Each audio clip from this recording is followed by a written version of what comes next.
Oi, gente, tudo bem? Aqui é o professor Rossoni. Vou fazer uma questão da UFSC. O que são microplásticos? Bom, antes disso, então, vamos tentar entender o que são plásticos primeiro, né? Quando a gente fala em plásticos, a gente tem que ter uma noção que eles são polímeros. E o que eu quero dizer com polímeros, tá? Poli quer dizer vários e meros quer dizer partes. Então, quando a gente pega, por exemplo, o anel de uma corrente, né? Esse anel seria um monômero. E se a gente juntar esse monômero várias vezes, a gente vai ter um polímero. Por exemplo, se a gente tiver o eteno, que também é chamado de etileno. Então, esse cara aqui é o eteno, que ele tem uma ligação dupla, tá? Entre carbonos, só tem dois carbonos, assim mesmo, tá? E se a gente juntar ele várias vezes, essa ligação dupla ela se quebra, tá? É um polímero de adição, mas nem precisava saber para essa questão não, tá? Então, essa ligação ela se quebra para se juntar aqui um monômero no outro monômero. E isso aqui vai beirando, sei lá, o infinito, né? É muitas moléculas, são milhões e milhões de moléculas que vão formar esse polietileno, né? Que geralmente a gente usa polietileno em vez de polieteno. Mesmo tendo umas partículas muito pequenininhas, tá? Tipo com tamanho menor que 5 milímetros, imagina, é muito pequeno. Eu vou ter um meu polímero com milhões e milhões de moléculas. Então é legal que isso aqui é derivado de um hidrocarboneto, né? E aí eu posso te explicar agora o que são os microplásticos, que é a nova moda, né, dos ecologistas. Então vamos lá. O plástico é um tipo mais prevalente de lixo em nossos oceanos e lagos. Os resíduos de plástico podem ser encontrados em todos os formatos e tamanhos, mas uma das definições desse material considera que aqueles com menos de 5 milímetros de comprimento constituem os microplásticos, quer dizer, muito pequeno. Há diversas fontes, tá, de microplástico, incluindo a degradação do próprio material plástico em maiores dimensões. Além disso, microesferas, um tipo de microplásticos, são pedaços muito pequenos de polietileno. Polietileno é um plástico, é um polímero, que é um polímero produzido a partir da polimerização do eteno, que eu já mostrei ali em cima, adicionado a produtos de saúde e limpeza, como cremes dentais. Quando você pega o creme dental na sua mão e põe entre os dedos, tá? E esfrega eles, você vai sentir que tem umas bolinhas ali, que são esses microplásticos. Se você usa, por exemplo, um sabonete, né, que é chamado de esfoliante, e tu põe a mão assim nele, tu vai ver que ele é meio áspero, né? Então, microplástico, essas mini bolinhas. Então, essas pequenas partículas, tá, elas passam pelo sistema de filtração e acabam nos oceanos e lagos, o que representa um risco potencial para a vida de organismos aquáticos.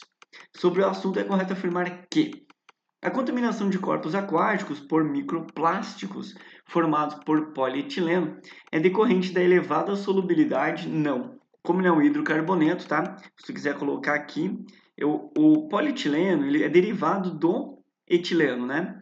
Que é esse bichinho aqui. E esse bichinho aqui ele já é um hidrocarboneto, então ele já é apolar, ele é insolúvel na água, porque a água ela é polar, e aí os dois não se dissolvem. Já que é capaz de interagir por ligações de hidrogênio, também não. Para ele poder interagir com a água por ligação de hidrogênio, ele tinha que ter o H ligado no flúor, no oxigênio e no nitrogênio, né? Que é H ligado no FON. Beleza? Então tem dois erros essa proposição. A 2. A presença de microplásticos nos oceanos é decorrente do descarte e do tratamento inadequado de materiais poliméricos, algo que poderia ser minimizado pela adoção de políticas eficazes e incentivos de implementação de processos de reciclagem.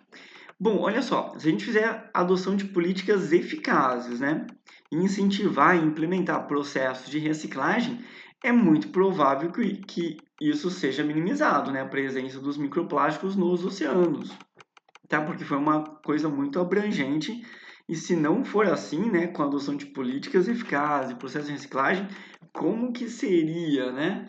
Então a gente não tem muita alternativa. Essa aqui é uma questão que não envolve nenhum conhecimento de química, apenas de bom senso e uma boa leitura, ao meu ver, né?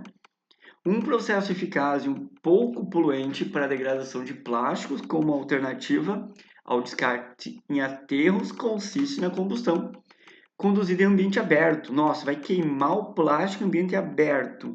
e vai produzir monóxido de carbono e dióxido de carbono. Cara, isso é muito poluente, né? Esse cara aqui é letal. É aquele gás que geralmente mata as pessoas quando tem incêndio, né? Antes delas serem queimadas, por exemplo, né? Ele se gruda muito bem com o ferro, da hemoglobina e te mata por asfixia. E esse cara aqui nem se fala, né? Devido ao aquecimento global, ele agrava, né? Então, isso aqui tá errado, combinado? Tu vai dizer, ah, mas esse cara aqui é um óxido inerte, eu aprendi isso. Eu não reage com ácido e com a base. É, mas com o ferro da tua hemoglobina ele reage, tá? Então, cuidado. Outra. 8. Polímeros sintéticos, como polietileno, são degradados rapidamente na natureza. Não, né? Tu quer botar o tempo de degradação aqui, para seu espanto, 500 anos, né? Então, acredito que isso não seja rápido, né? Portanto, a deposição do material plástico que contém esse polímero pode ser realizada em aterros sanitários. Não, tá tudo errado. Bom, a substituição do polietileno adicionado a cosméticos por polímeros biodegradáveis ou por polímeros naturais, que provavelmente vão ser biodegradáveis, tem o potencial de reduzir a produção e a disseminação de microplásticos não biodegradáveis. Bom, o polietileno ele não é biodegradável, porque ele demora 500 anos para se decompor. Se você trocar ele por biodegradáveis, eu acredito que você vai reduzir a produção. Não tem conhecimento químico aqui, né? Bastava saber se tu trocar um produto não biodegradável por um biodegradável, tu vai diminuir a disseminação desses caras. É uma questão de bom senso, ao meu ver, tá, gente? Não tem conhecimento químico também, tá? Uma boa leitura tu conseguiria marcar como correta 16. E as ligações iônicas, que unem os átomos da cadeia polimérica. Se você reparar o nosso polímero aqui em cima, né, é carbono com hidrogênio, carbono com carbono com carbono. Então, esse carbono com carbono é o que une, né, os átomos na cadeia polimérica. Isso é tudo ligação covalente, né? Porque a metal com a metal com hidrogênio, e não iônica, né? Porque iônica é metal com a metal. Não tem nenhum metal ali, né? Não tem sódio, mercúrio, potássio, cádmio, né? Não tem nada disso. Só tem a metal. Então já está errado. E o nosso somatório aqui deu 18, tá? Sendo que as duas proposições corretas, elas não envolviam conhecimento de química, né? Então, se você tiver um bom senso, você consegue ir bem na prova da UFS também, beleza? Gente, espero que vocês tenham gostado aí, tá? Só fiquei preocupado agora que eu não vou mais poder usar meu sabonete esfoliante, cara. Aí eu vou usar o quê? De certo, aquelas espuma lá de banho. Ou pior, aquelas esponjas lá, cara, que eles vêm. Cara, aquilo lá é horrível, arranha tudo. O que eu vou fazer agora com o meu sabonete, cara?